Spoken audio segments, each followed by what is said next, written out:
Vou fechar o meu microfone e a gente fica nesse combinado. Levanta a mãozinha para poder pedir a vez para falar ou vai colocando no chat que eu vou tentando acompanhar. Orlando, Luz, podem falar. Então vou eu, pode ser, Luz? Pode. Estão me escutando bem? Estão bem? Meu som tá bom?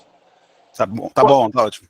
Boa noite, galera. Boa noite, professora Lilian, minha amiga Lilian. Boa noite, Alexandre. Boa noite a todos que estão aí. Prazer inenarrável. Para quem não me conhece, eu sou o professor Orlando Stibler, trabalho no Gabaritano já desde o início, né, Lilian? E dou aula eu sou, na verdade, formado em História, né? Fiz uma pequena apresentação para quem não me conhece. Eu sou formado em História, cursei História na UFRJ e dou aula para concurso público desde o século passado, desde o século XX. Né? Então, assim, há bastante tempo.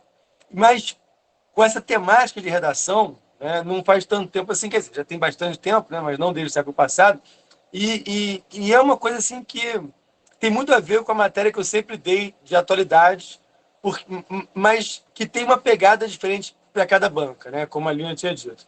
Então, por exemplo, Sebrasp é mais uma coisa factual, a gente sabe como é que é a banca, uma outra banca qualquer tem uma outra pegada, e na FCC a gente conhece como é que ela cobra, né? Pelos temas que ela já trouxe. E são temas que normalmente fogem daquele mero factual e tem um verniz de uma interdisciplinaridade. Eu acho que a palavra certa é essa. Ela pega, envolve conhecimentos de história, mas principalmente, eu diria, de sociologia, filosofia, né? E está antenado, né, com os grandes temas que estão acontecendo, os grandes eixos. A Lilian bolou uma coisa fantástica no curso, depois ela vai, de repente, falar sobre isso, né? Que tem muita gente que não é aluno nosso, né, Lilian? Eu acho que você abriu para pessoas de fora, não é isso? Então, acho que nem todos conhecem o site. E houve uma organização na nossa matéria, nos eixos temáticos, que deu uma dinâmica muito interessante para os nossos cursos, através de eixos que organizam a matéria. Depois são subtemas que são trazidos, né, ou temas que são trazidos, e a gente desenvolve. Então, assim, eu acho que para a galera que vai fazer essa prova agora, é prática, prática, prática, não tem jeito. É conhecer a banca, é conhecer o perfil da banca, é saber como é que ela cobra as questões na redação. E nesse tempo aqui, nesse nosso espaço, eu não quero falar muito agora, porque é uma apresentação só, vamos tentar aqui, devagar, sobre alguns eixos, né, alguns assuntos que podem aparecer. Então, eu só queria me apresentar primeiro e dizer que sou eu aqui, o professor Orlando, para quem não me conhecia, não, então sou eu. Alexandre Luiz. Obrigado, Lilian. Valeu, Luiz. Lilian Luiz. Valeu. Né, Lilian Furtado. Valeu, Léo. Obrigado, Natália. Figuraça, grande Stibler. Boa noite, gente. Prazer inenarrável estar aqui com vocês. A ideia é acalmar um pouquinho o coração de vocês. Eu sei que às vésperas da prova a angústia toma conta, né? É uma semana de muita tensão, de muita ansiedade, mas a gente vai conversar justamente para passar um norte para vocês, passar um rumo aí de uma redação bem feita. Muitas pessoas já estão produzindo muitos textos bons, textos... E começa a aparecer mensagem aqui, eu já nem sei se eu falo ou se eu leio. Mas, enfim, muitos textos bons, a galera está produzindo texto pertinho da nota máxima. Então, a gente vai conversar para fornecer ferramentas a fim de que vocês possam chegar a esse nível de produção textual no domingo, nota máxima ou perto disso. Eu acho que muita coisa que vai ser dita aqui vai funcionar lá na hora da prova como mecanismo de produção de texto padrão FCC, padrão nota máxima FCC. E, diferentemente do Orlando, eu não sou professor desde o século passado. Muito obrigado, Alessandra, muito obrigado. Não sou professor de cursinho desde o século passado, apesar de ser mais velho do que ele, né? Não é mais velho, não. Agora, rola um boato que as suas correções são pesadas, hein? Eu já ouvi um comentário do tipo assim, olha, eu tenho medo do Alexandre. Rádio Corredor. Mas, como você falou, apenas boatos, fake news, um dos temas possíveis, né? Fake news, não corresponde à realidade isso aí. Ih, a Janine confirmou lá. Que isso, Janine? Eu tô vendo aqui que você virou o malvado favorito. Meu malvado favorito. Adoro o filme, meu malvado favorito. Tá, olha só. O suporte está verificando, gente, por que as pessoas não estão conseguindo entrar, porque realmente não há limite de pessoas, mas por algum motivo, não sei se é o link que foi criado, enfim. Eu acho que eles vão tentar, de repente, botar o Zoom ou tentar mexer aqui por enquanto, tá?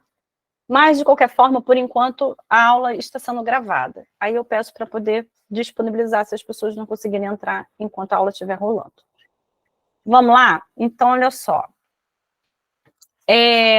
A primeira coisa que a gente precisa ter em mente, quando a gente faz uma prova para FCC, e eu fico, assim, até um tanto que atordoada, quando eu começo a ler vocês falando assim, a FCC só cobra tema filosófico. Hoje isso aconteceu lá no grupo e eu coloquei um tema que não era um tema filosófico.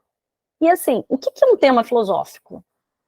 A gente tem que parar com isso porque isso não vem no edital, né? Para cobrar filosofia, cobrar sociologia, isso deveria vir explícito no edital, e não vem.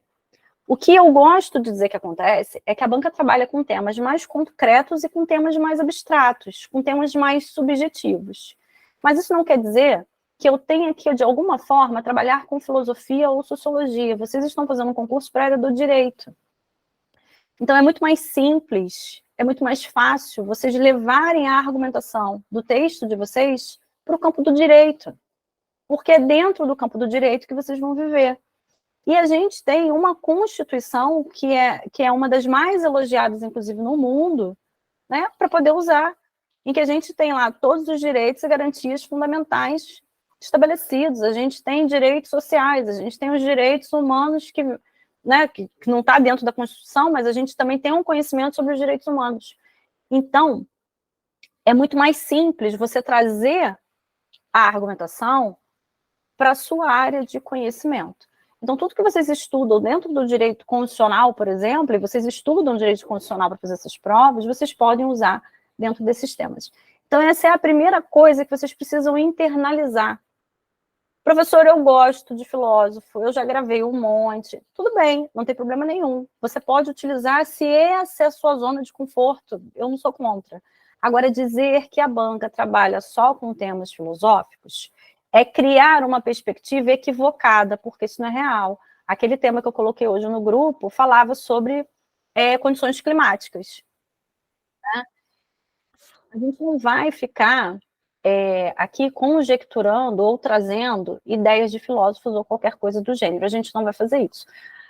Como a gente não faz isso no curso. Então, no que a gente acredita? No que sempre funcionou em tantos anos de redação, né? Trabalhando com redação, trabalho com redação desde 2005, 2006. Desde 2006 trabalhando com redação. Com todas essas bancas. Orlando, Luz, aí, ó, cacarecas de concurso público também. O que a gente precisa priorizar? Né? E que foi isso que o Orlando falou que a gente trouxe para o curso. Que é como a gente estuda, é como eu estudo, é como o Luiz estuda, é como o Orlando estuda, é como qualquer professor que está no nosso lugar deveria estudar, e eu acho que a maioria estuda assim, é por eixo. Então, como é que a gente estuda por eixo temático? Né? O que é um eixo temático? É você entender, por exemplo, o funcionamento do meio ambiente no mundo. Só que para você fazer para você ter esse entendimento, você precisa se distanciar do que acontece ao seu redor e observar. Você precisa ser um observador de uma perspectiva, inclusive, crítica. Né? É o que a gente fala, por exemplo, do que o senso crítico. Cadê o seu senso crítico? Quando a banca coloca no espelho de correção o senso crítico, ela quer isso, esse distanciamento, ela quer ver a sua capacidade de poder analisar criticamente aquela situação na qual você também está inserido. Então, o que acontece com o meio ambiente hoje? Todas essas catástrofes naturais que a gente vem observando, todas as mudanças climáticas que a gente vem observando. A questão, por exemplo, da produção dos alimentos, o desperdício de alimentos, a geração do lixo no Brasil, que eu acho que saiu não sei agora quando foi, se foi semana passada ou no mês passado, como aumentou a geração de lixo no Brasil. Assim, a gente superou índices alarmantes. E por que isso acontece? Então, a gente precisa olhar para essas informações e não ser só um receptor dessa informação, mas é pensar criticamente por que aquilo ali está acontecendo. Um bom caminho é sempre tentar analisar causas e efeitos. que inclusive é uma possibilidade de elaboração de redação. Você faz um D1 como causa e um D2 você trabalha os efeitos ou as consequências, inclusive nessa ordem, porque isso viabiliza a questão da progressão, você tem um melhor encadeamento, porque você tem uma ordem lógica de ideias sendo colocadas ali. Então, quando a gente estuda por eixo temático, a gente estuda os assuntos, e aí isso facilita que a gente consiga, no dia da prova, fazer analogias para temas que sejam mais específicos. Por quê? Porque esses temas vão dialogar com esses assuntos.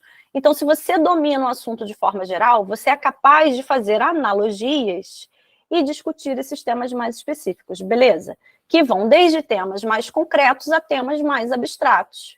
É isso. Então, Lília, o que seria esse tema concreto, o que seria esse tema abstrato? Por exemplo, vou mostrar 2 temas aqui para vocês, que são temas recentes. Deixa eu ver se eu separei aqui realmente. Um deles é esse tema aqui, ó, por exemplo. Deixa eu ver se eu vou conseguir compartilhar. Que eu já mostrei, alguns alunos já viram.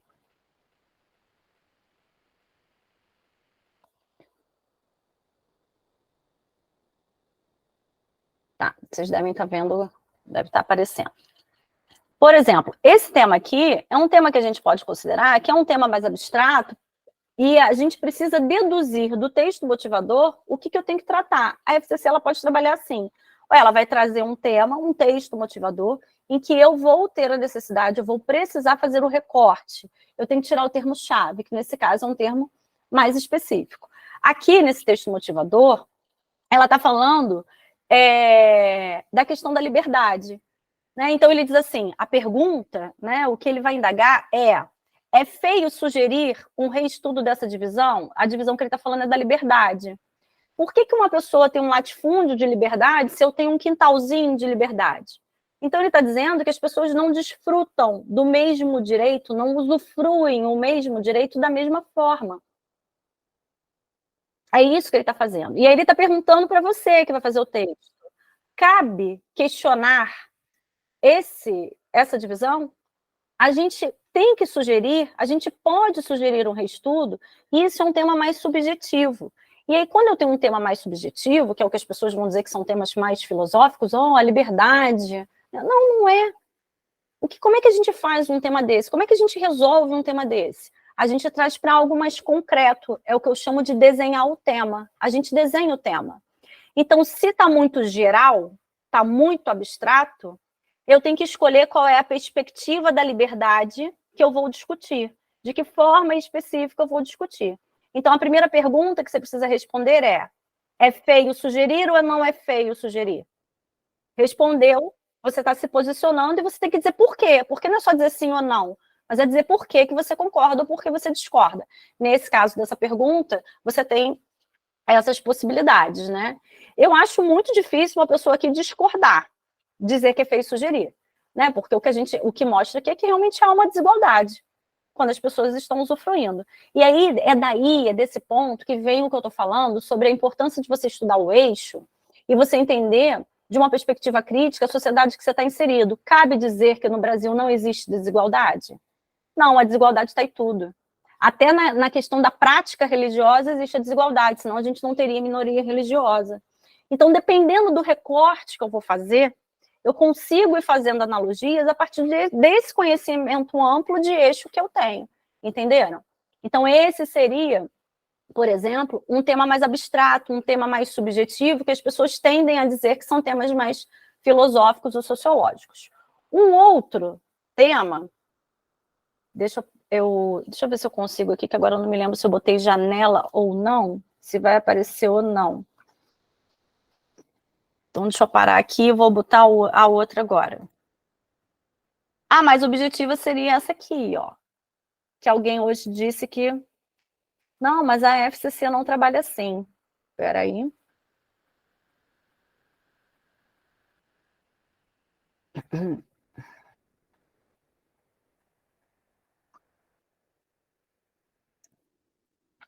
Essa aqui, ó. Vai aparecer para vocês aí. esse tema foi um tema que caiu, deixa eu ver aqui, acho que foi para analista. Não, esse foi para técnico judiciário, olha, nem foi para analista, achei que fosse para analista. O desenvolvimento sustentável em face das mudanças climáticas. Como não falar em meio ambiente e não falar em sustentabilidade? Não tem como. Como é que você vai falar de meio ambiente e você não vai falar de energia renovável, por exemplo? Não tem como. Você precisa saber minimamente o que é uma energia renovável, o que é uma energia sustentável, né? Então, a pessoa coloca lá, a FCC só trabalha com tema subjetivo, com tema filosófico. Isso não é verdade. Então, se você só estuda filósofo, que filósofo você vai colocar dentro do desenvolvimento sustentável em face das mudanças climáticas? Você não vai. Daí a importância de você colocar, estudar por eixo temático, ou com a gente, ou com o Orlando, ou você fazendo pesquisa no Google, enfim, o importante é você ter a noção de que você precisa estudar, né, a sociedade que você está inserido por blocos, meio ambiente, tecnologia, ética e cidadania, desigualdade, violência, segurança, e por aí vai. Orlando e Luiz, vocês querem acrescentar alguma coisa? Sim, sim, sim. Fala aí. Rapidinho, só em relação ali no início, quando você falou do senso crítico, que é um aspecto que a FCC valoriza muito, muita gente tem perguntado isso, né? Eu sempre digo que o senso crítico é aquele que vai além do senso comum. É muito fácil a gente reproduzir senso comum e, querendo ou não, a gente está numa geração, vamos dizer assim, acostumada a reproduzir o que chega pronto, né? A galera tá... A rede social veio com força para isso, né? Você lê alguma coisa, acha interessante e reproduz sem senso crítico e sem conferir se procede ou não. Então, o senso crítico na redação, que é um aspecto que a FCC valoriza muito, é isso, é além do senso comum. Por exemplo, nessa questão que a gente vem discutindo, né, e inclusive há temas sobre isso, questão relacionada ao meio ambiente, eu vejo muita gente responsabilizar o indivíduo, individualizar a culpa, digamos assim, e poupar as grandes empresas e as grandes indústrias, revelando, de certa forma, que cai na narrativa construída pelo sistema, né? O sistema constrói uma narrativa para transferir responsabilidade. Então, quando a gente percebe que as empresas, né, o sistema capitalista que vive de produção exacerbada para fomentar o consumo e o lucro, consequentemente, ele passa a terceirizar a culpa, ele sai de cena e constrói narrativas para dizer que é o indivíduo que está consumindo ou que está fazendo um movimento equivocado em relação à preservação do meio ambiente ou sustentabilidade. Então, eu estou recebendo, inclusive, muitos textos que estão priorizando a crítica para o elemento que, tudo bem, tem até a sua parcela de responsabilidade nesse processo, mas o que eu quero dizer, sobretudo, para a galera no domingo, pensar assim, não poupem, não aliviem, quando vocês tiverem que criticar os maiores responsáveis pelo problema que vocês estão discutindo. Que é isso que, de repente, vai mostrar que vocês têm um senso crítico que foge daquele senso comum que é deturpado e manipulado pelas narrativas que chegam até a maioria das pessoas. Isso é muito importante, né? Diante do tema, processar com calma. Esse problema ocorre porque quem contribui com mais frequência para esse problema ocorrer? E não poupar críticas a esse elemento, seja empresa, seja instituição, seja o que for. Eu acho que até domingo é importante que vocês pensem bastante nesse desenvolvimento de senso crítico para não poupar os principais responsáveis pelo problema que o tema apresenta, e também esse senso crítico pode vir com a presença simples de adjetivos, né? Eu sempre falo isso, uma coisa é você dizer que a mulher conquistou o direito ao voto na década de 30 do século passado. Outra coisa é você dizer que a mulher só conquistou o direito ao voto na década de 30 do século passado. É uma palavrinha que faz muita diferença e que mostra um posicionamento, mostra um juízo de valor quando você vai além da mera informação. Você coloca um termo que revela um senso crítico também. É só para dizer que não é das minhas aulas, não, porque eu sou bem doutrinador, tá? Eu doutrino o pessoal bonitinho, tá? Desde o ensino médio até o concurso público, desde o século passado. Brincadeiras à parte, eu concordo muito com o que o Alexandre está dizendo, né? É importante ter esse senso crítico, né? E uma palavra faz toda a diferença mesmo. Você vê que a construção que ele fez aí é um exemplo fantástico. Eu queria complementar o que a Lina tinha comentado, que é o seguinte, eu acho que são temas abstratos e temas realmente mais concretos, né? Sebrasp, em 2004, a Polícia Federal cobrou sobre o Estado Islâmico. Fale sobre o Estado Islâmico. Mais concreto impossível, né? Mais factual impossível. Seria praticamente como fale sobre o Hamas agora, né? Fazendo uma analogia. Mas a FCC não trabalha dessa forma, né? Nem mais a Sebrasp trabalha assim também. Mas no caso da questão que a Lilian comentou sobre a Constituição de 88, eu acho também importante lembrar dos tratados internacionais que o Brasil faz parte e sempre pensar no cenário internacional que a gente está inserido, né, evidentemente, e eu acho que as provas têm uma tendência a cobrar mais uma presença do Brasil no cenário internacional do que em outras provas do passado. Uma questão óbvia, ululante, o fato do Brasil hoje estar de fato mais inserido no cenário internacional e, especialmente no tema que a gente começou agora, que é o eixo meio ambiente, o Brasil é protagonista. O Brasil é o protagonista mundial. É importante lembrar que a gente tem a maior floresta tropical do planeta, que é a Amazônia, e, evidentemente, está sempre no olho do furacão. E vamos sediar a COP daqui a um ano. Né? Eu esqueci agora qual é o número, porque é uma COP atrás da outra, mas todo ano tem COP.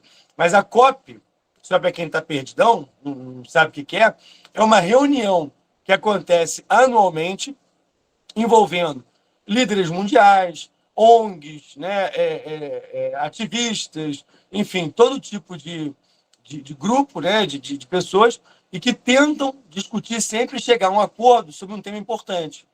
Só para vocês terem uma ideia, a COP mais importante que está rolando agora, o que está, né, em funcionamento, é a COP de Paris, que determinou o Acordo de Paris, e que é justamente aquele que substitui o Protocolo de Kyoto. E aí, como o Brasil se insere nisso?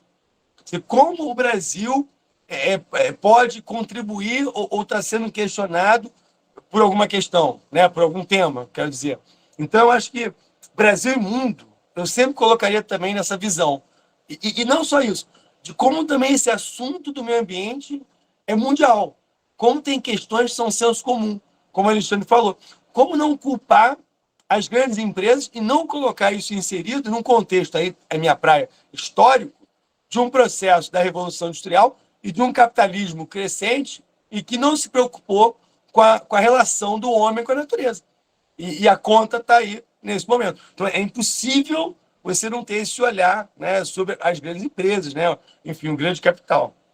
Eu queria comentar isso aí. Deixo a palavra aí para a dona Lívia. É isso aí mesmo. E a FCC, ela vai tanto de temas, né, como a gente falou, mais concretos até esses temas abstratos. Daí a importância de se estudar por eixo. E aí eu acho que agora a gente pode falar, né, e pensar um pouco sobre possibilidades de temas, né? Eu tenho recebido muitas perguntas dos alunos assim: Lilian, você acha que pode cair sobre guerra? Sobre a guerra agora, né, de Israel? Eu acho que não. De forma específica, sinceramente, não. Não é o perfil, nem é o perfil da FCC. Agora, ela pode falar sobre a guerra? Ela pode, mas não necessariamente sobre a guerra de Israel. A gente tem uma guerra que começou muito antes, que é a guerra da Rússia. Mas você acha que ela vai perguntar especificamente sobre a guerra da Rússia? Não acredito. Eu acho que se ela for perguntar, ela vai perguntar assuntos que estejam relacionados à guerra, causas e consequências, por exemplo.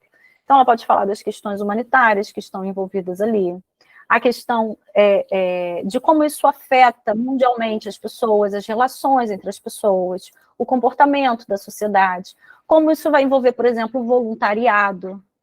Então, quando a gente olha para o tema, né, guerra, quais são os assuntos que estão relacionados a ele, que tem, por exemplo, né, o que poderiam ter um perfil relacionado à FCC? Os refugiados, como o Gabriel colocou, também pode cair, né? Que são assuntos que você já vem já no curso normalmente, a gente discutindo normalmente, e vira e mexe vai aparecer em algum eixo, alguma coisa do gênero. Então, a guerra em si, se a banca for cobrar, ela não vai cobrar de forma específica e direto, como o Sebrasp fez na prova que o Orlando falou de 2004, né? Que, inclusive, aquele tema do Sebrasp não era nenhum tema argumentativo. Era mais uma redação expositiva ou argumentativa expositiva, como a gente costuma dizer, do que propriamente argumentativa, como a FCC faz, geralmente, né? Normalmente. Então, se ela fosse falar sobre a guerra, ela falaria nesse aspecto. E aí, a gente tem duas formas de pensar para o concurso agora de domingo. A gente pode, considerar o que ela fez nos concursos anteriores, que é destacar, chamar a atenção para personalidades daquela região, para pessoas de destaques importantes daquela região,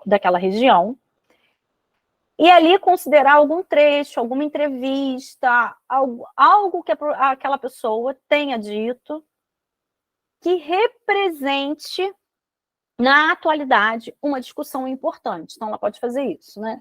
Tanto que lá no grupo, eu ainda falei sobre a questão de Cruz e Souza. Por quê? Ele era de Florianópolis, existe um museu que tem a imagem dele lá de 900 metros pintada. Ele era preto, a família, agora eu não me lembro se são os avós e os pais, foram escravos. Ele escrevia sobre a questão da libertação dos escravos.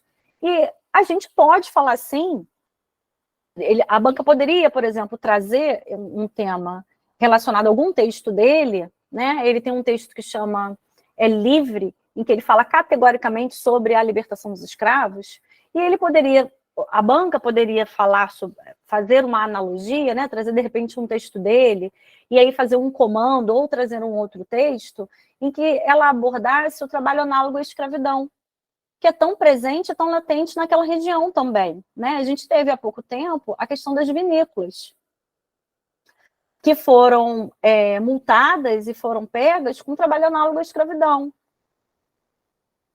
A banca pode trabalhar nesse sentido. Então, ela poderia, nesse aspecto, ela vai trabalhar com um tema mais concreto, né? Ou ela poderia discutir a questão da liberdade. Será que os negros hoje, né? A gente está falando de negro na classe realmente como é colocada pelo IBGE. Negro, dentro de negro a gente tem preto, a gente tem pardo. Então, será que os negros hoje usufruem de fato da liberdade? Ou será que essa liberdade ela é relativa? Né? A gente está sempre discutindo, a gente está sempre vendo as pessoas debatendo sobre isso. Então, ela pode ir desde um tema mais concreto até algo mais abstrato sobre o que é a liberdade de fato. Será que eles são livres, de fato? Tem uma tirinha do Armandinho, não sei se vocês já viram, um quadrinho, em que ele chega, ele está agora não me lembro se é amiga, se é um amigo, para o policial, e aí a menina está com a nota fiscal da bicicleta, e ela é preta, e aí ele vira para ela e fala assim, mas para ele, eu não vou me lembrar, mas quem anda com uma nota fiscal de bicicleta? Ela anda. Então, eles não vivem, eles não gozam a mesma sensação, o mesmo sentimento de liberdade. Que não é uma liberdade de fato plena, né? Semana passada, eu vi, agora eu não vou me lembrar quem foi, porque eu estou sempre assistindo um monte de gente, mas a pessoa dizia assim, é muito fácil, e ela estava falando sobre a questão ai, gente, como é que chama? De heteroidentificação do concurso público. Né? Como é que você vai saber se aquela pessoa que foi passar pela banca de heteroidentificação, se ela realmente tem aquele direito ou não, né? Se ela é preta ou não. E aí a pessoa falou assim, é porque ser preto no Brasil é de fato, só é negro no Brasil quem sofre um preconceito. Gente, isso é algo muito forte, né? Porque eu nunca vou saber da perspectiva do que é, de fato, sofrer esse preconceito e, de fato, ser preto. Eu não sei, eu não vou saber nunca. Então, existem informações, existem argumentos que estão muito perto da gente e a gente não se dá conta porque a gente está sempre na perspectiva passiva. E a gente precisa criar esse olhar observador. Então, essa seria, por exemplo, uma possibilidade de tema para o TRT-12, se a banca continuar trabalhando na perspectiva que trabalhou nos 2 últimos concursos. Se ela não trabalhar assim, o que ela pode cobrar? Ela pode cobrar tudo, porque tudo na FCC é tema. Tudo na FCC pode ser tema. A banca pode falar, por exemplo, e aí vai misturar o eixo cultura, sobre a questão do preconceito linguístico, da diversidade linguística, que a gente tem tão latente aqui no nosso país, né? Então, a língua, por exemplo, ela poderia entrar nesse aspecto, ela poderia tratar a diversidade aí. E aí, o que é importante você entender? Que a partir de um eixo, por exemplo, cultura, eu posso falar sobre o eixo educação, que eles vão estar interligados. E em quase todos eles eu posso trazer a questão da educação também. Fala aí, Orlando. Não, só para complementar, é porque eu acho que assim, o que você está querendo dizer, quer dizer, não estou fazendo mansplaining não, pelo amor de Deus, mas o que eu acho é o seguinte, ela problematiza as coisas do dia a dia. A FCC ela gosta de problematizar questões que a gente normalmente não vê com alguma questão de problema ou de questionamento. Então, assim, é tema que a gente está no dia a dia, desde da economia, né, do empreendedorismo, por exemplo, e vai relacionar com a sua felicidade. Né? Teve um tema, por exemplo, da FCC em 2019, que era justamente esse, empreendedorismo e autorrealização. Então, assim, são questões que a gente está no dia a dia vendo e muitas vezes não para questionar. A FCC gosta de fazer esse tipo de questão. Tecnologia e, por exemplo, os males que, por exemplo, a tecnologia pode trazer. É muito legal ter TikTok, é muito legal ter Instagram, mas e a privacidade nisso tudo? Já foi o tema de FCC. Então, eu acho que a grande questão é pensar como aquele assunto banal, aí que eu acho que é a chave da questão, aquele assunto banal pode se tornar um assunto de redação. E o caminho é criando questões, problematizando esse assunto que parece banal, né, mas que traz uma discussão que tem camadas por trás. A FCC gosta disso. Ela não vai num assunto assim, fale do Acordo de Paris, fale do Estado Islâmico. Não vai fazer isso. Ela vai trazer um assunto que está aí e vai justamente mostrar como você pode debater isso num tom de crítica. Estou errado, Lina? É por aí, não é?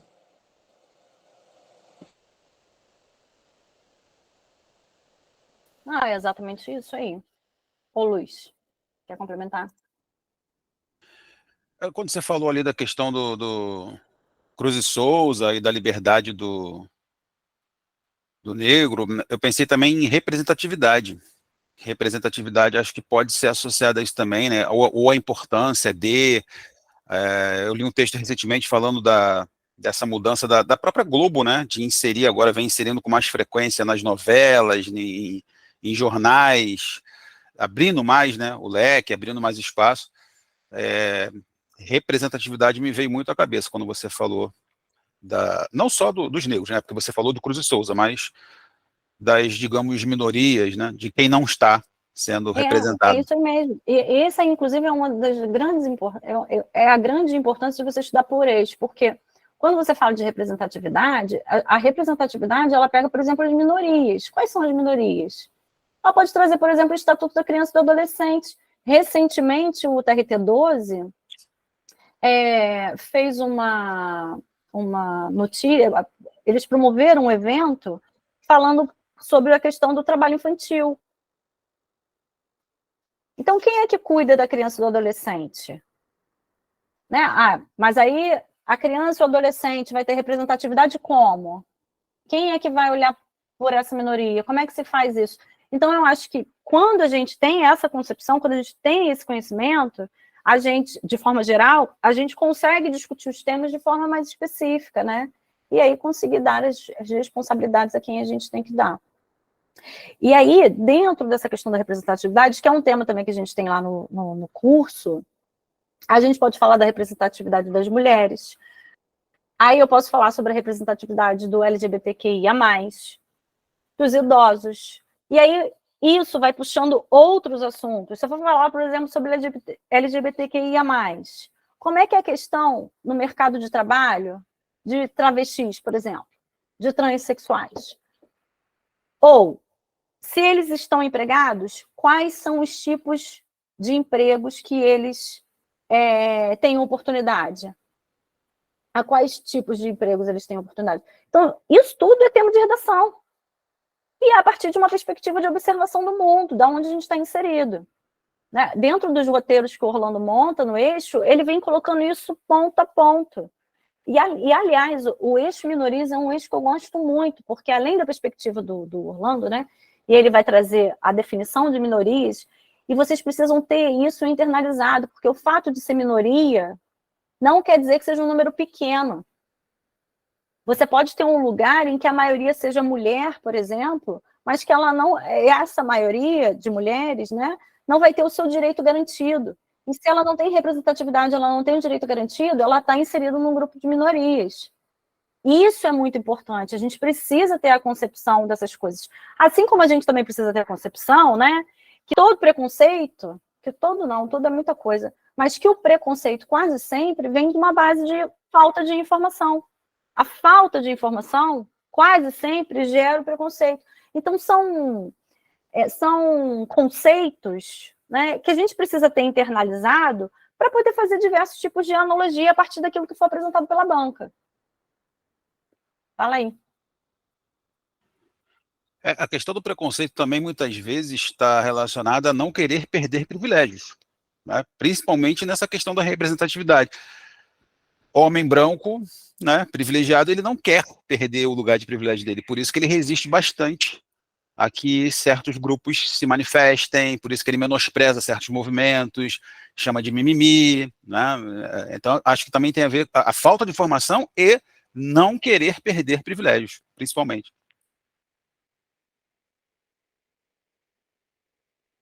Concordo. E também pode até ir para outros campos, né? Como, por exemplo, a intolerância religiosa, né?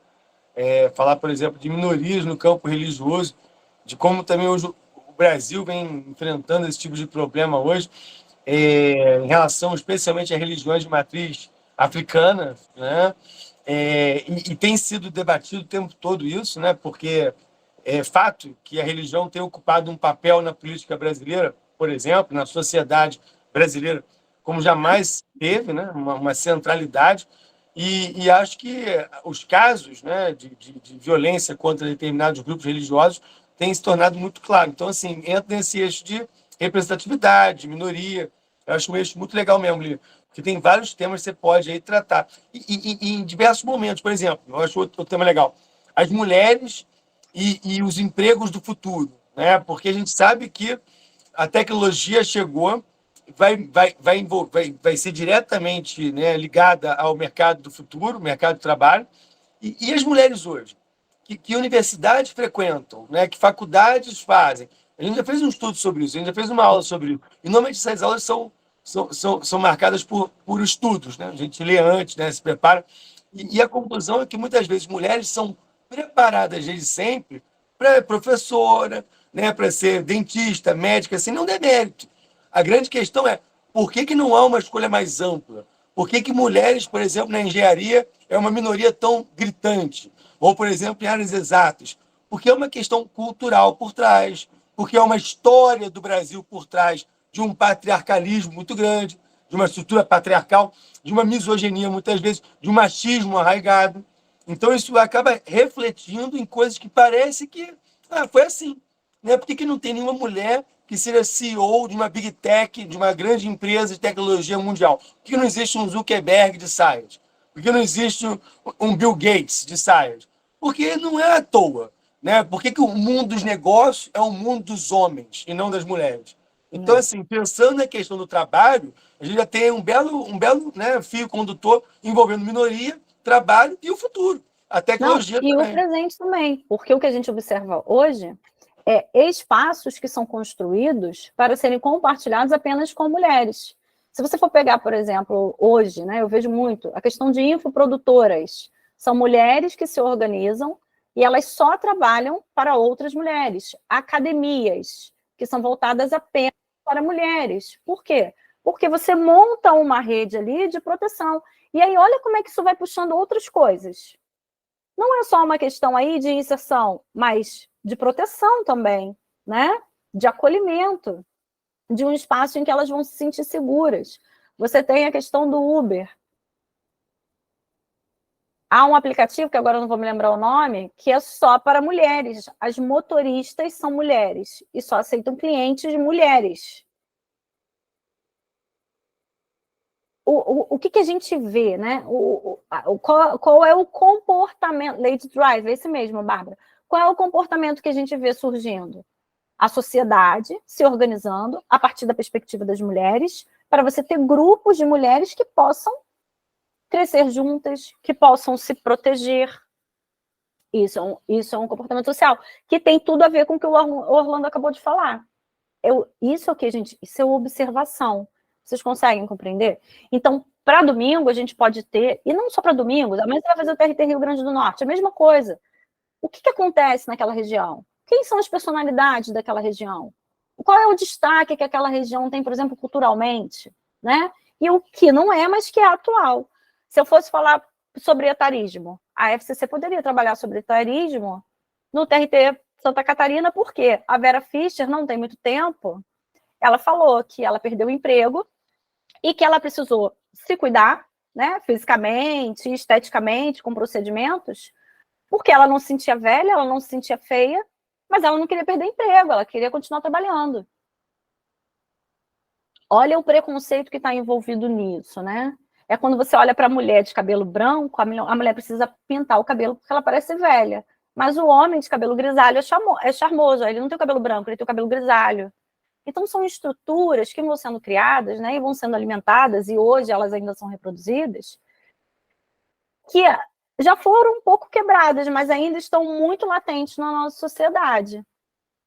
Essa semana eu estava lendo uma matéria sobre a empresa que criou o Age Friendly.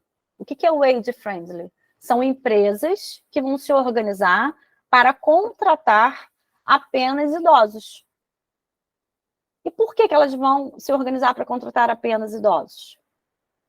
O número de idosos aumentou absurdamente, né? Porque a expectativa de vida aumentou. Só que as empresas mandam as pessoas embora. Como é que essas pessoas continuam trabalhando? Como é que essas pessoas se sustentam? Porque elas não servem mais, porque elas já estão velhas, porque elas estão com problemas de saúde. Né? Existem vários preconceitos que estão embutidos nisso e que fazem com que essa questão do etarismo hoje seja tão latente. Então, a Boca poderia trabalhar com isso também. Fala aí, Orlando. Nós gravamos, né? Vocês não precisam levantar a mão, só os alunos. Tá. Alunos que quiserem fazer qualquer pergunta, pode mandar para fazer pergunta. Ô, Lilian, eu só para lembrar que eu gravei, eu estou até com ele aqui na minha frente, um eixo sobre etarismo, né? Porque você está falando aí, eu estou vendo aqui no computador. E aí eu comecei trazendo as características em geral, falando, por exemplo, da violência contra os idosos que são praticadas no Brasil. Isso é dado do Ministério da Mulher, da Família e dos Direitos Humanos. E 50% da violência contra os mais velhos é praticado pelos próprios familiares.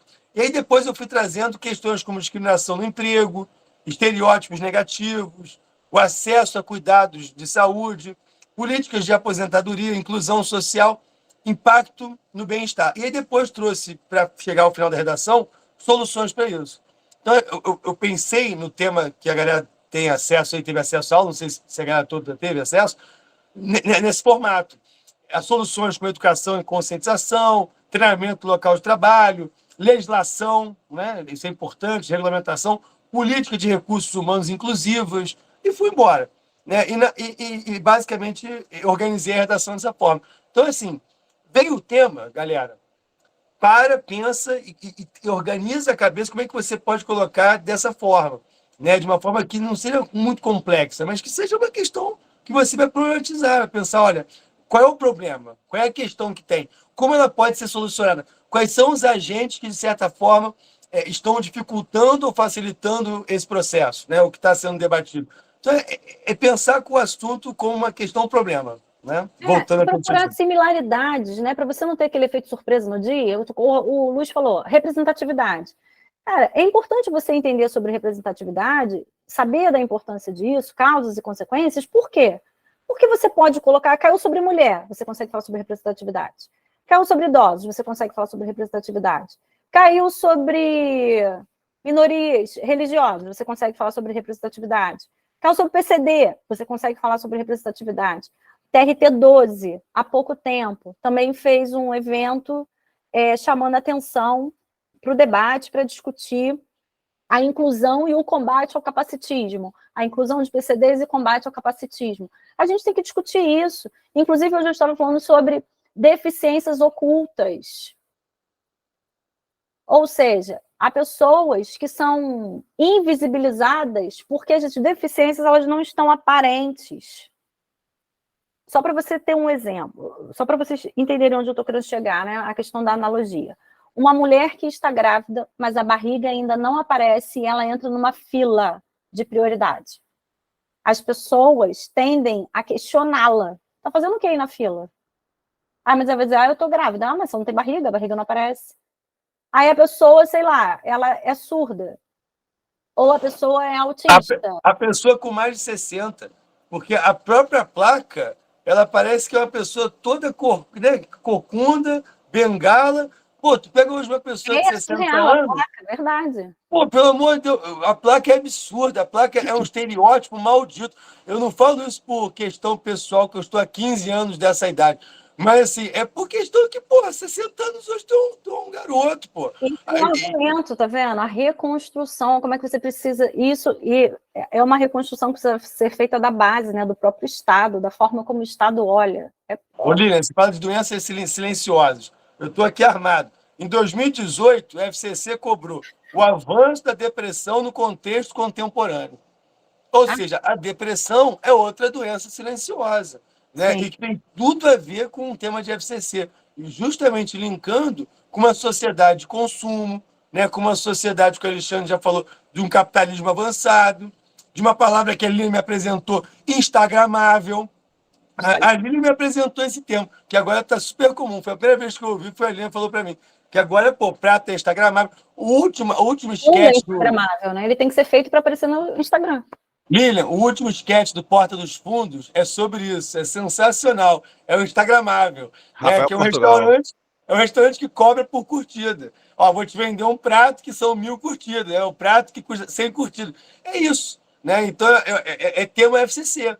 Foi o tema de 2018 que caiu para o auxiliar administrativo SEAD. Não sei em que cargo é esse. Acontece dessa forma? Porque isso vai induzindo os nossos desejos. A gente acha que a gente deseja algo, mas será que a gente deseja mesmo? Ou será que aquela rede social, por meio daquela imagem instagramável, feita para aquilo ali, faz com que eu passe a desejar? E também tem a questão da aceitação, né? A curtida é o que preenche muitas vezes o vazio, né? É o que faz a pessoa se sentir acolhida, querida, né? E a sociedade carente como é, os indivíduos carentes... Eu posto uma foto, minha cachorra acabou de invadir meu espaço. Se eu posto uma foto tomando um vinho, eu tenho 200 curtidas. Mas se eu posto um comentário, uma foto em que eu vou dar algum conteúdo, eu tenho 10 curtidas. Como é que pode isso? Mas sabe o que acontece? O Instagram é uma rede social que não foi feita para a gente compartilhar conteúdo. Ela não foi feita com essa... Na questão da comunicação mesmo que eu estou falando. Mas eu tento, eu insisto nisso, eu insisto. O Twitter não foi pensado para a gente discutir conteúdo. As redes sociais não foram pensadas para a gente ter debate de alto nível. Isso não vai acontecer lá. Aí o Orlando vai ser cancelado toda vez que ele colocar lá as coisas que ele coloca, entendeu? Eu tento, eu tento com afinco, mas assim... A Ana botou, são curtidas como validação. A gente estava falando sobre o autismo, sobre a questão da deficiência oculta. Olha o que ela colocou. Os autistas do tipo 1 têm mais propensão em adquirir ansiedade, depressão e tendência ao suicídio do que níveis 2 e 3 devido à deficiência oculta. E a invisibilidade deles? Cara, isso é um puta tema, sabe? A gente tem que estar atento a esse tipo de situação e conseguir fazer analogias nesse aspecto. A Lilian falou que ela tem que escrever, ela tem que fazer 300 linhas para colocar em 30. Ó, isso aí Ô, Luiz, a gente fala muito também, Orlando. Eu não sei como é que o Orlando faz quando ele vai montar os roteiros e tal. Mas eu sou uma pessoa que eu tenho muitas ideias. E se deixar, eu faço diversas teses, eu dou palestra. Eu não paro de falar, não sei se vocês perceberam, mas eu tenho uma dificuldade enorme de parar de falar, principalmente quando eu falo sobre assuntos e temas assim. E aí, como é que a gente seleciona uma ideia? Como é que a gente sabe que aquilo é uma boa ideia? Quer dar dica, ô Luiz? Eu não sei qual é a sua dica. Eu dou uma, você dá outra. Eu falo para eles, né? E esse problema que foi apontado aí, escrever 300 linhas para poder fechar as 30, é sinal de excesso de repertório, excesso de conteúdo, que é melhor do que não ter, né? Do que não ter ideia nenhuma. É tipo o treinador que tem vários craques no elenco, é melhor do que só ter cabeça de bagre. Então, que bom que eu tenho muita coisa para informar. Qual é o trabalho? É fazer o filtro. E na hora de fazer o filtro, eu costumo sugerir o seguinte: o que tem mais impacto, né? O que está mais ligado, mais conectado com o problema que está sendo discutido. É fazer uma tabelinha, uma hierarquia. Alguma coisa ali na lista das ferramentas é mais impactante, acontece com mais frequência, prejudica mais gente, ou acontece há mais tempo.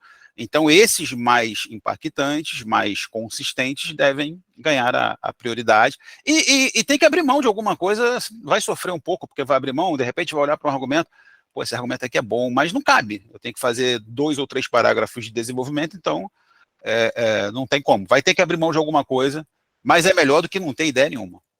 E olha só, o examinador não sabe quais são as ideias que você tem.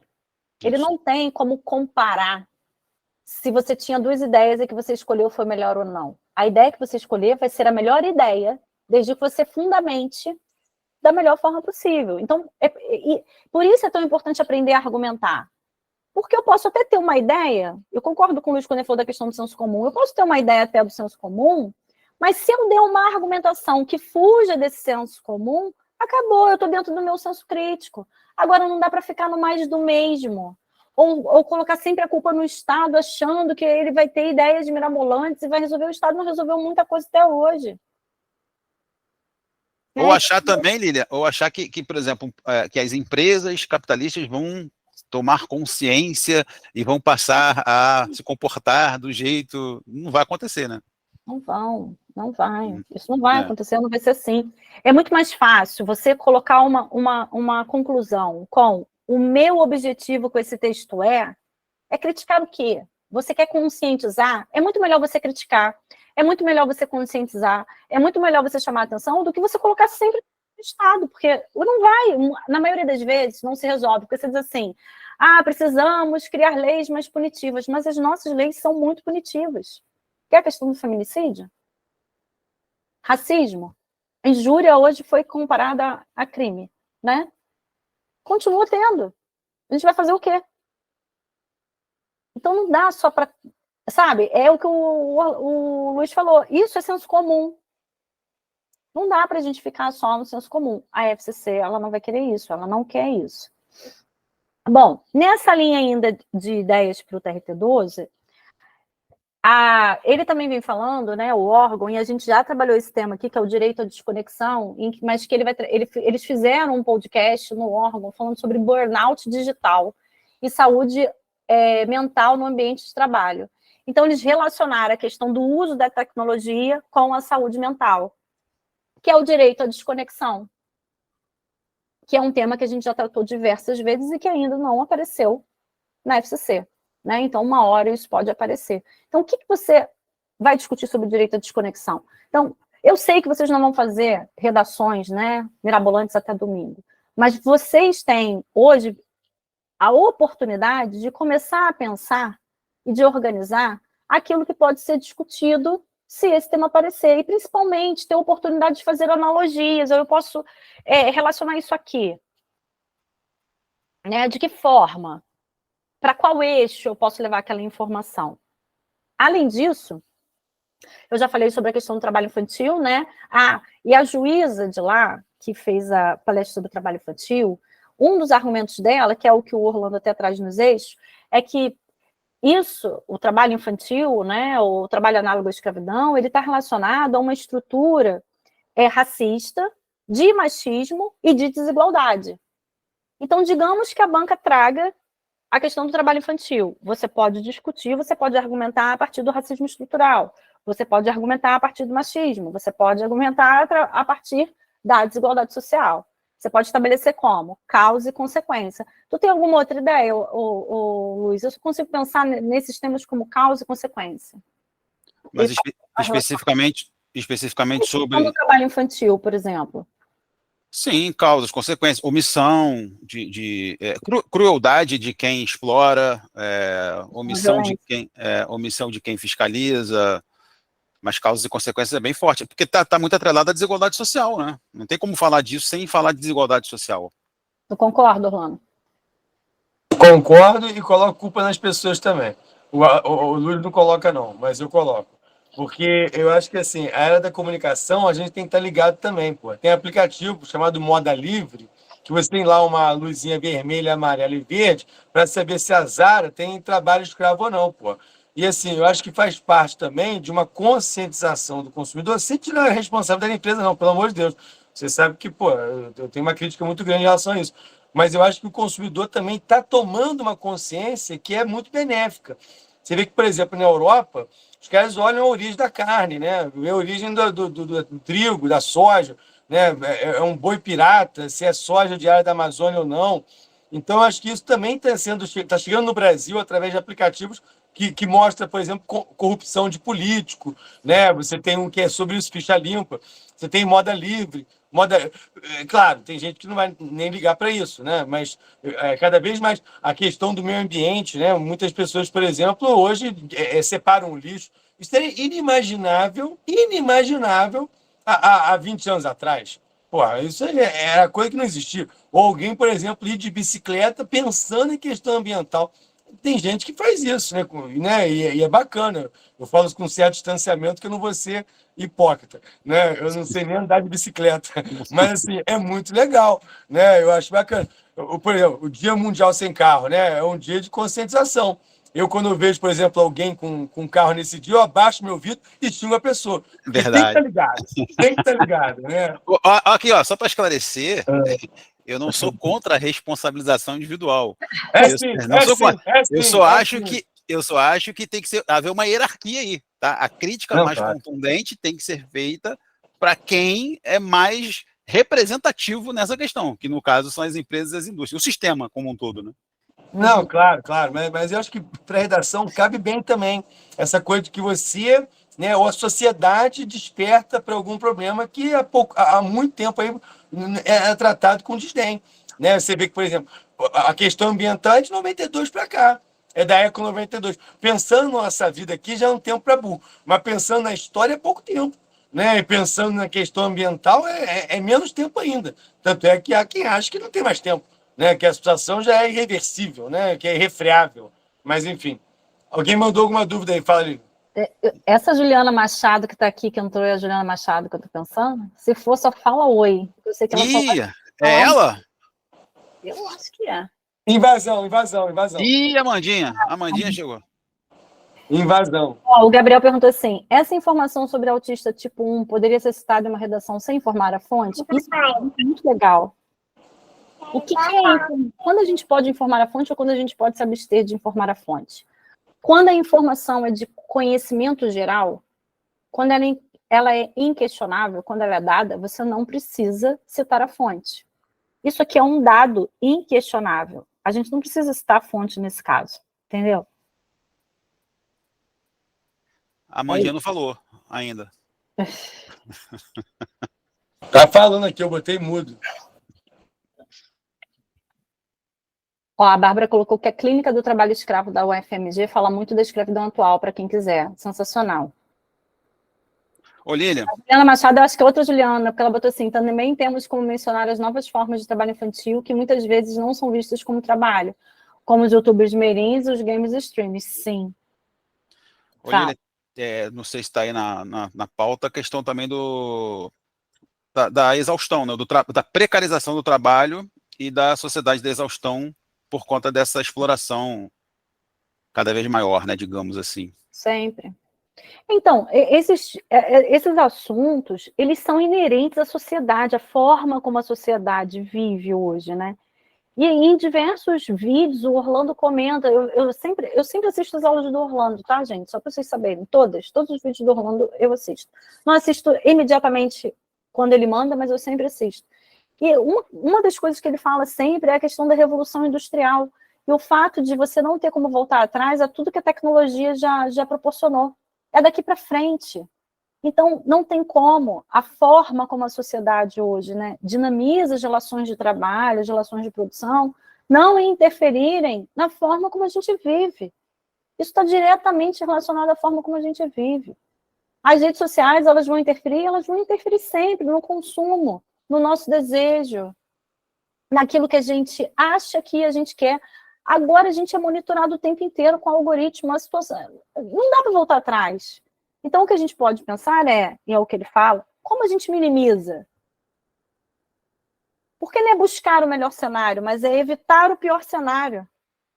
E é a questão da adaptação. A gente vai se adaptar sempre, a gente sempre está se adaptando. Né? A gente não para e fala assim, ó, parou, volta tudo, não estou gostando, vamos voltar lá para trás.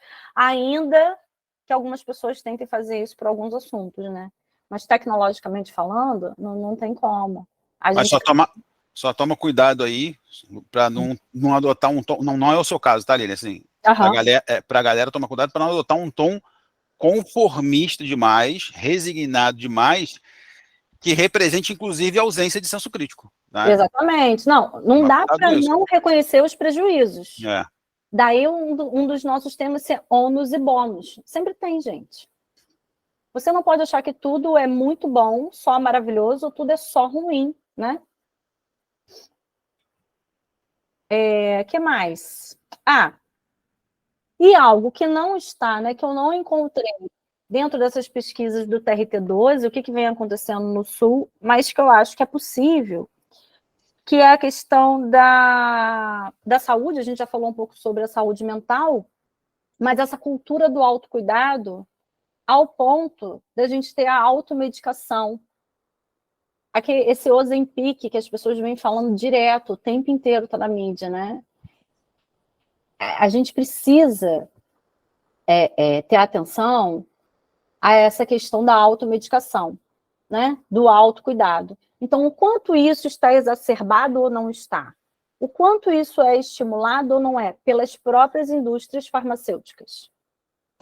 E a felicidade forçada, né? A tal positividade, como é que é? Positividade tóxica, né? Inclusive, a FCC cobrou um tema em 2019 parecido. Proatividade, uma felicidade prometida. Foi o tema da FCC. Porque é exatamente isso, né? Ou seja, a ideia de que se promete uma felicidade quando você é workaholic, né? Quando você... Isso virou uma qualidade do ser humano, né? Você trabalhar que nem um maluco, você não ter um momento de lazer ou prazer. É legal você dizer para os outros, pô, eu sou workaholic, eu adoro trabalhar. Isso virou um elogio, né? Virou qualidade. Quando, na verdade, é uma tristeza, né? Eu, por exemplo, não queria trabalhar, eu queria ser rico só, né? Assim, então, realmente... É uma sociedade, mas uma sociedade que vende isso, né? Vê pelo Instagram, né? A pessoa não posta derrota, né? É só a viagem, é só o vinho, é só... Pô, é claro, né? As pessoas querem ver isso. Então, eu queria ser herdeiro, exatamente. Eu queria ser herdeiro. Então, esse papo de trabalho é bom é calvinismo, entendeu? O pessoal lá atrás, né? A Reforma Protestante que inventou essa droga aí, dominou, né, o pensamento, né? Não meu. Eu sou resistência. Eu e Alexandre Luiz. O trabalho é bom, principalmente quando trabalham por nós, né? Aí é ótimo. Trabalho bom no gabaritando. Ó, a Ana Flávia me perguntou para repetir o termo. Eu não sei se foi autocuidado, automedicação ou o nome do remédio, que é o Ozempic, que as pessoas vêm usando indiscriminadamente para poder emagrecer, né? Ele é um remédio acho que é para diabetes, e as pessoas estão usando para poder emagrecer. Tanto que ele começou até a faltar nas farmácias por conta disso. Só que existe aí, né, uma linha de investigação que a própria farmacêutica que produz o remédio começou a divulgar esse efeito colateral de emagrecimento, na intenção de venda, realmente. É óbvio que vocês não podem citar isso assim, porque isso não é comprovado. Mas é ter atenção como as pessoas, em busca de entrarem, né, de seguirem um padrão estereotipado, acabam se automedicando, usando remédios que elas não devem utilizar, correndo risco, inclusive, de terem outros problemas, para poder fazer parte de um padrão estético. Né? Padrão de beleza. Fala isso, padrão de beleza. Pô, qual foi o país da Escandinávia? Dinamarca? Acho que foi Dinamarca. Que agora toda foto que você altera, ela vem indicando que houve alteração na foto, que você está usando algum filtro. Porque cria-se um padrão que é mentiroso, é fake. E as pessoas acabam seguindo por isso, e quando não conseguem acompanhar, Pô, bate depressão, angústia, palavra do passado, melancolia, né? Então, assim, é algo que é inerente à nossa sociedade e que muitas pessoas não estão preparadas para isso, né? E acham que é uma coisa simples, né? Não é. Acaba emburacando uma doença mental grave, né? O Léo falou do Zolpidem. Zolpidem é a mesma coisa, a mesma linha do Ozempic. Inclusive, nessa questão de doença aí, por exemplo, também tem a culpabilização do doente, né? A pessoa fica doente e ela é a culpada, não é o sistema que oprime, não é o sistema que explora, né? É ela que é culpada, ela que é fraca, ela que não consegue superar. Frescura, né? A narrativa é sempre para culpar a vítima, né? Não, e você vê que isso é tão latente que a pessoa que é doente, ela se sente constrangida, né? Isso. Toda vez que ela vai falar, de alguma forma, ela tenta justificar aquele problema como se estivesse pedindo desculpas. A culpa é dela, né? Não é de mais ninguém. Exatamente. Então, esse é o problema. Então, assim, eu acho que dentro da linha de temas que eu queria trazer e discutir, a gente já falou. E aí vocês também precisam pensar muito na questão da diversidade, né? A gente vive num país muito diverso. E pensar sobre a diversidade, o multiculturalismo, essa coisa de conviver com o diferente, como é que é essa relação?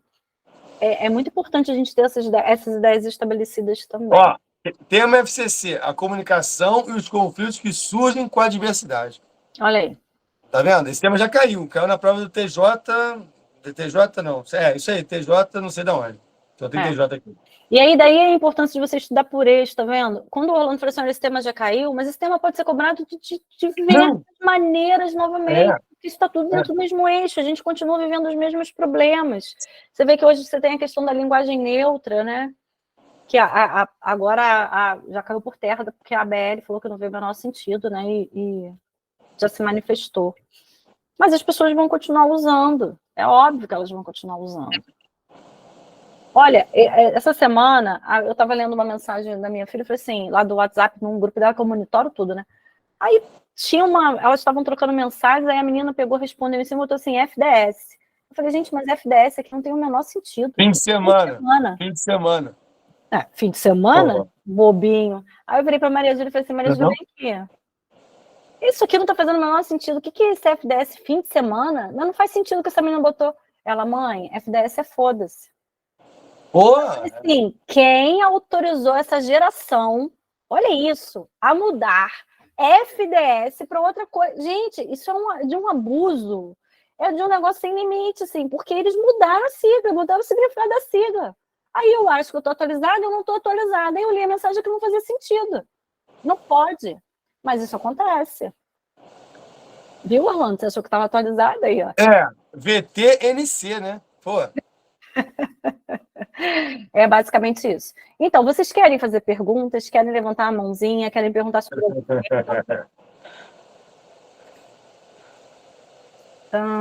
vamos lá. Tem algumas perguntas aqui. Tem o aborto. O aborto é polêmico? É muito polêmico, né? Acho muito difícil cair diretamente, assim. Também acho. Muito difícil. Nem acho que nenhuma banca vai meter a mão nesse vespeiro, não. Eu acho que é o seguinte, a banca pode falar sobre a liberdade individual, e aí você utilizar isso como argumento na sua redação. Ela pode botar um tema que você acabe discutindo a legalização ou não do aborto. A mesma coisa sobre a legalização da maconha, né? Se a gente fosse falar, por exemplo, no campo da saúde, falar da questão medicinal. Eu não acho que ela vai cobrar isso de forma direta, assim. Acho que ela não mete a mão nisso, não. Mas você pode, de repente, utilizar esse caminho para argumentar. A Adriele botou autodiagnóstico e banalização das doenças e deficiência, que é basicamente, está dentro do mesmo eixo, né, dentro do mesmo aspecto que a gente falou.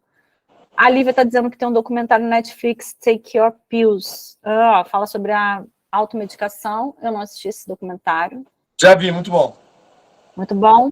A Ana Cristina falou sobre sociedade e individualismo, que é o eixo também, a gente também trabalha sobre isso. Aborto é um tema mulherengo que isso é. A Marina já sabia o que era FDS, que não era fim de semana. Muito abusados, eu acho que eles são. A cara do Orlando, você recomenda fazer a redação primeiro, depois resolver a parte objetiva. Larissa, eu acho que isso é muito pessoal, eu não sei o que o Luiz acha, mas eu sempre digo para o aluno o seguinte, começou a prova, vai lá, dá uma olhada no texto motivador, lê qual é o tema, anota uma ideia ou outra, respira fundo, vai fazer a sua prova. Começa por aquilo que você acha mais simples, mais fácil. Ah, mas se eu ler o tema, eu ficar nervoso. Cara, se corre o risco de você ficar nervoso, então começa só pelo que é mais fácil e deixa o tema por último. Eu, Lilian, faria a prova desse jeito, mas isso é pessoal. Você acha, Luiz, concorda? A sua ideia é boa, já sugeri isso também, mas a prova objetiva tem que. Eu acho que é melhor fazer a prova objetiva primeiro, até porque se não fizer uma boa prova objetiva, não vai ter a redação corrigida. Então, enquanto tem mais gás, mais energia, capricha na objetiva. Só que a redação é o que classifica. Isso é difícil, gente. Ó, o Rodrigo falou assim: temas polêmicos pode ficar em cima do muro? Ó, isso aí é um negócio muito bacana, presta atenção. O que vai direcionar o seu posicionamento é o comando e o texto motivador. Tipo, aquele que eu apresentei no início. Se a banca perguntar, é feio sugerir um reestudo dessa divisão, você tem que dizer se é feio, você tem que dizer se não é feio, você tem que se posicionar. Agora, se você for falar do lado bom e do ruim, é como se fosse um tema em que ela cobrasse ônus e bônus. Em que você tivesse espaço para ponderar e, de repente, propor um equilíbrio. Eu acho que o equilíbrio é sempre um bom caminho dentro de uma proposta de redação. Agora, isso depende do tema. Ficar em cima do muro é muito difícil. Um tema na FCC em que você fica em cima do muro, assim. Muito difícil. A Bruna está perguntando se uma crítica disruptiva tem mais chances de aumento de nota na visão da gente, visto que a redação nota 100, visto a redação nota 100 que está no Drive. Uai, qual delas? Tem um monte de redação nota 100 lá. Não sei de qual você está falando. Ah, mas a crítica disruptiva vale a pena, né? Uma crítica... Vale, claro, foi o que o Luiz estava falando no início, né? Eu não sei qual é a redação que ela está comentando para poder ver se realmente é uma crítica disruptiva ou não. Entendi. Uma redação sem argumento de autoridade tem menos chances de pontuar bem? Eu apresentei uma redação hoje aqui que tirou 9,15 e não tem um argumento de autoridade.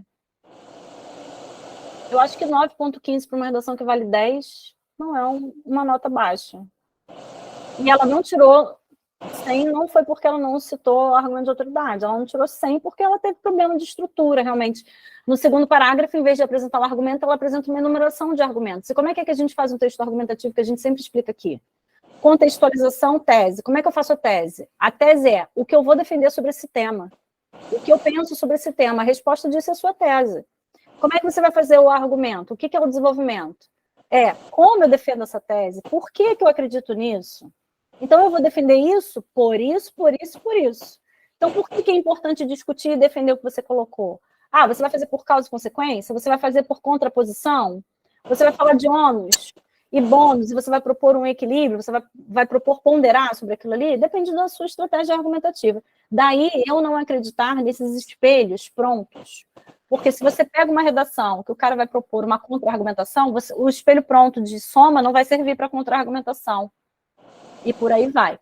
Eu acho que o espelho pronto ele serve para uma pessoa que já está num nível muito alto e olha para o espelho, olha para o tema e sabe, esse espelho serve para esse tema, esse espelho não serve. Só que, cara, uma pessoa que está no nível muito alto, ela não precisa mais do espelho, do espelho pronto. Lilian, Ela vai fazer. Fala. Passou uma pergunta aí, eu acho que é da Alessandra, né? Ela comentou que tem mais facilidade ou faz com mais frequência uma exposição e tem dificuldade de fazer a argumentação. Eu não lembro o texto todo, acho que ela quer uma dica para evitar isso. Tá aqui, ó. Meus textos são mais expositivos do que argumentativos. Tenho essa dificuldade. Alguma dica? Eu tenho. A dica que eu dou, eu faço uma analogia com a gente vendo um jornal, por exemplo, na Globo News, tem um repórter que está na rua dizendo o que aconteceu e tem um convidado da bancada opinando sobre o que aconteceu. E a postura do candidato tem que ser mais a do cara que está na bancada opinando do que a do cara que está na rua informando. Então, é bom informar no texto? É bom informar, mas não é o principal. No desenvolvimento, você tem que se comportar, procurar se comportar como se você estivesse na bancada, emitindo uma opinião sobre aquele fato que foi informado, sobre aquela realidade que está sendo debatida. Então, adote a postura de convidado de programa jornalístico que opina na bancada e não a de repórter que fica na rua dando estatística, informando o que aconteceu, como aconteceu. Assim funciona. A minha dica, eu achei ótima a analogia do Luiz, acho que é isso, mas a minha é usar a primeira pessoa do singular. Uso eu acho, eu penso, eu acredito. E aí o que você vai fazer na hora de passar limpo? Você muda para a terceira pessoa, acredita-se, verifica-se. Porque é o que você acha. Pensa o seguinte, você está no Natal, chegou o tio do pavê para discutir política, vai dar aquele barraco na mesa de Natal. Para você poder convencer aquele tio, o que você vai fazer? Eu acho isso, eu penso isso, eu vi aquilo, aconteceu daquele jeito, não é? Esse é o texto argumentativo.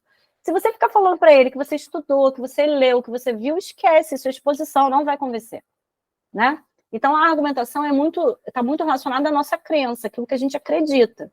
Coloca o eu e muda para a terceira pessoa. E toma esse posicionamento que o Luiz está falando, porque é exatamente o que acontece no jornal que ele falou. Um está narrando, está mostrando os acontecimentos, e o outro está ali o tempo inteiro tentando convencer, inclusive a gente, a concordar com ele, porque esse é o papel de quem está opinando no jornal. A Ana Lúcia botou assim, professor, é possível reforçar palavras? Eu não entendi. Que reforçam a opinião? Tenho medo de que não fique claro. Reforçar palavras que reforçam a opinião. Tipo, o sim... É sim, com certeza, alguma coisa assim? Eu não entendi. A Tânia colocou que ela tem muita dificuldade de iniciar uma redação. Olha, eu tenho um aluno que tem muita dificuldade com introdução. Aí sabe o que ele faz? Deixa a introdução por último. Eita. Juro pra você. É ele mesmo? faz a introdução por último e fica bom, tá? Ele coloca mais... Olha como é que ele faz. Ele se pergunta o que ele quer defender, ele responde... Aí ele começa e faz os desenvolvimentos, ele faz a conclusão. Depois que ele escreve o texto, ele elabora a introdução, para ver se realmente cabe aquela tese. Ô, Lilian, rapidinho, porque surgiu uma pergunta aqui que acho que o pessoal, alguma pessoa, não sei. Quando você falou assim, eu coloco, eu acho, eu acredito que, galera, ela falou para fazer isso no rascunho. Rascunho? No rascunho, na hora de passar para a folha definitiva, troca o eu acho que por acredita-se que. Acredito. Tá? Ela não sugeriu eu acho que na redação, não, e não façam isso, não. Não, pelo amor de Deus, gente. Foi no rascunho. Mas olha, do jeito que a FCC vem corrigindo os últimos temas, pode até passar, né? Pode. Tá passando crase antes de verbo, né? Cara, a FCC na última correção agora, que foi qual? O TRT, Bahia, que a gente pegou? Deus do céu. Eu não sei acho que foi TJ Bahia, né? TJ Bahia, né? Acho que foi. Eu confesso que eu fiquei assim, eu tô um pouco assustado. Mas não fala isso para eles, não. Não fala isso para eles, não. Senão eles vão. Eu botou assim, reforçar tipo, ou seja, a Carol botou. Pode usar. Você pode usar, mas desde que você... O que acontece? O ou seja, para aprofundar o que você falou antes, ok. Mas o ou seja, ele não pode ser redundante, porque às vezes a pessoa coloca o ou seja para explicar aquilo que já está dito ali. Eu tô lendo e falo assim, pô, mas você já falou, esse ou seja não serve para isso. Ele tem que servir para aprofundar, entendeu? Bom, ninguém mais quer fazer pergunta? Quanto é que tá o jogo? 1-0 do Uruguai. Gol do Dardo Nunes. Então, olha só, vou encaminhar para terminar, tá? Tenham atenção ao dia da prova, é hora de manter tranquilidade, a gente já fez o que é possível, e assim, a gente não controla tudo, não dá. Existe uma parte do concurso que, infelizmente, a gente não tem gerência. Então, é respirar fundo e ter consciência de que você fez o seu melhor, você fez o que é possível fazer até ali. Agora, o restante, assim, é só o destino, a vida, Deus, seja lá o nome que vocês quiserem dar, que vai controlar, sabe? Tudo que vem para o melhor, ainda que a gente não consiga ver de forma imediata se aquilo de fato é bom. Lá na frente sempre vem uma resposta e fala assim, cara, mas como aquilo foi bom e eu não imaginei que aquilo seria bom, né? Então é respirar fundo, evitem levar para a prova, para a mesa, as expectativas, as dores, a família, a ansiedade. Eu sei como é que é isso, né? A gente nunca está sozinho, ninguém senta para estudar para um concurso, para passar horas na frente de um computador, horas com material, abdicando, abrindo mão da família, de sair, de viver outras coisas em vão, ou porque a gente quer, ou porque só eu quero, é um capricho, é uma vaidade, ou porque a gente é louco. Não, eu sei, a gente sabe, a gente tem consciência da importância que isso é na vida de vocês, porque é na nossa também. Daí a gente evitar tantos caminhos que às vezes o mercado faz, como, eu vou te dar aqui um e-book de espelhos prontos de redação. Não, a gente não vai fazer. Para a gente dá muito trabalho? Dá mais trabalho, mas é o caminho que a gente acredita, entendeu? Então, assim, é um trabalho sério, porque a gente entende que isso também é sério. Agora, não dá para vocês se cobrarem, a gente se cobrar mais do que a gente pode fazer. Então, é ter consciência de que eu posso não ter feito o melhor que você estava esperando, mas a gente fez o melhor que a gente pôde. Então, vá para a sua prova, assim, confiante, seguro, porque você fez. Dentro das suas possibilidades, você fez. Entrega a sua prova, respira, descansa. E, assim, eu acho que isso é algo que falta muito, não só na vida do concurseiro, mas na gente, de forma geral, e, de repente, isso pode até ser um tema de redação também, né? Porque eu falo que tudo é tema, é o equilíbrio das coisas. Não há por que você não tomar o seu chopinho, não há por que você não ir a um evento de família, não há por que você não ir ao cinema, não há por que você não fazer isso. Não são essas horas ou uma semana que, de repente, você não teve o mesmo rendimento que vai fazer essa diferença toda no dia da prova. Não é isso, não é isso. A gente precisa ter autocuidado com a gente nesse aspecto também, né? Da cobrança.